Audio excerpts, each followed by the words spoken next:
Welcome back to the channel. It's always an honor to have you here. Today we are going to talk about something that most people don't talk about enough, and it might just be the missing piece behind your life's constant struggles. Have you ever worked tirelessly for months or even years, only to find yourself going nowhere in your career? Have you ever faced one failure after another despite doing everything right?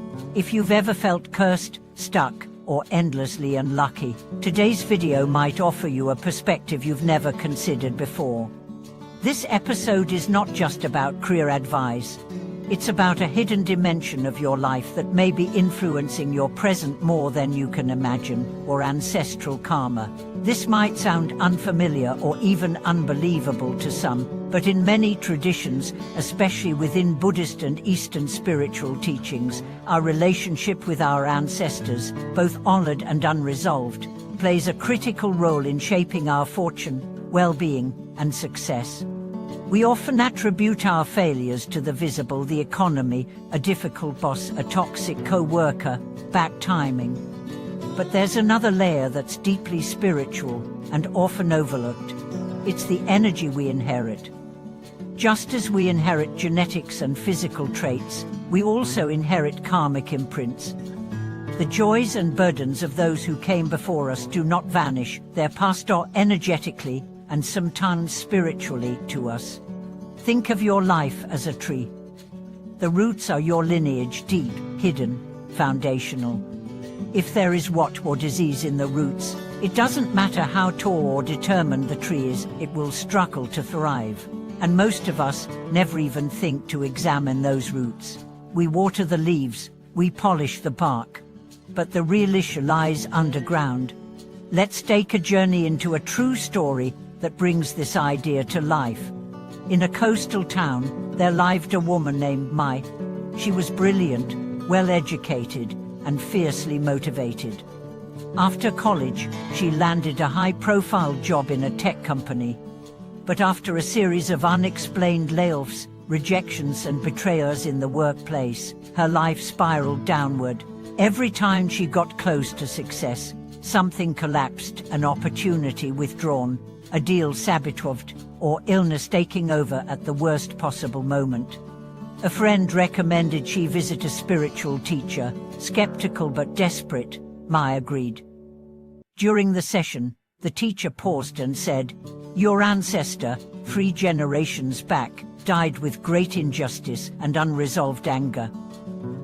That energy is still in your field. You're not being punished, but you're carrying weight that isn't yours." The teacher guided Mai in a ceremony to honor, forgive, and release that energy. She also committed to acts of merit, donations, prayers, and weekly ancestral offerings. Slowly, things began to change. Her confidence returned. She was offered a leadership position. Relationships healed. She said it felt as if a massive invisible burden had been lifted. This isn't just mysticism. In modern psychology, we now understand intergenerational trauma. We know that pain and dysfunction can be inherited. The science is catching up with what spiritual wisdom has taught for millennia. But here's the real take. If your career, your finances, or your personal growth always hit an invisible wall, it may be time to stop looking only outward and start looking backward, into your family history, into your ancestral ties, into the unspoken, the forgotten, and the unresolved. In many cultures, honoring one's ancestors isn't just tradition, it's sacred duty. It's not about superstition. It's about acknowledgement. It's about recognizing that we are part of a lineage, and when we heal, that healing reverberates across time. There's an old proverb, when the ancestors are at peace, the descendants prosper. Think about that. What if your business failing isn't about your product, but about unhealed ancestral grief?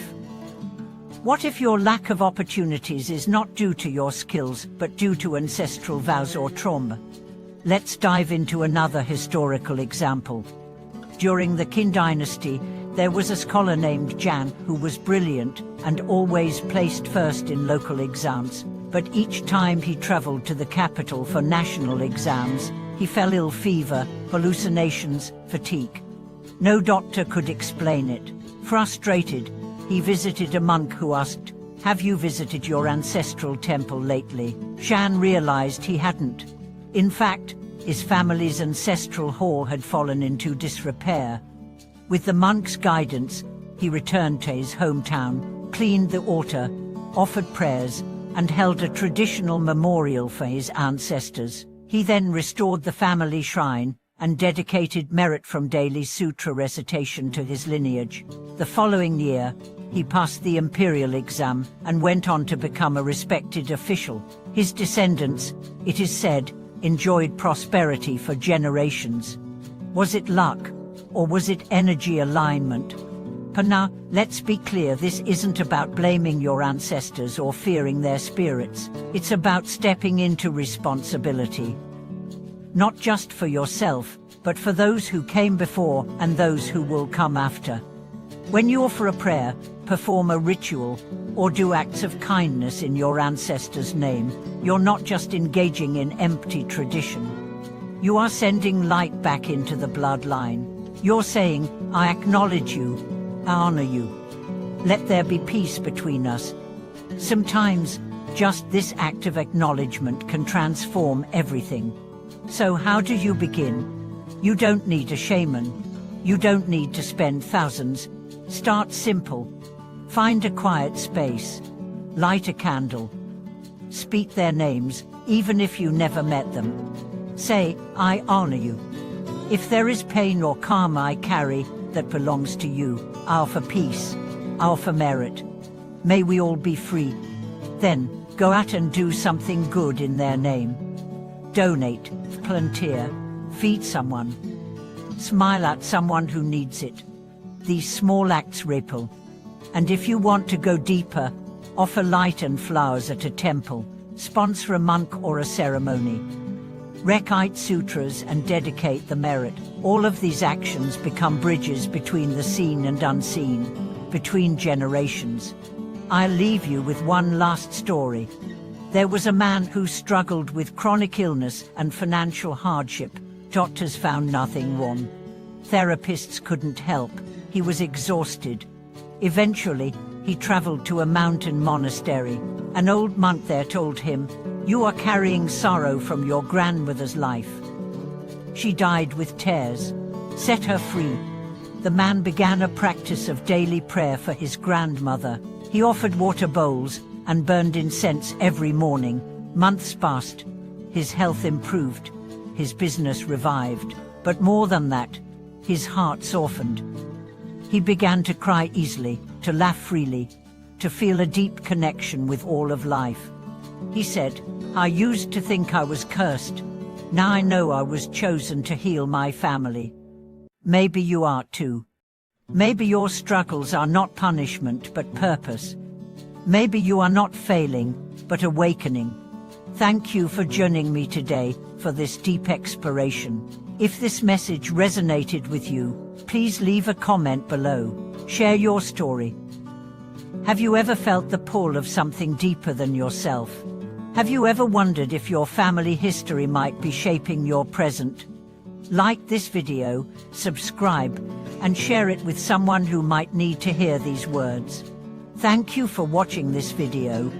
May you walk forward lighter, clearer, and more connected than ever before. May your ancestors smile upon you, and may your career finally rise like the morning sun.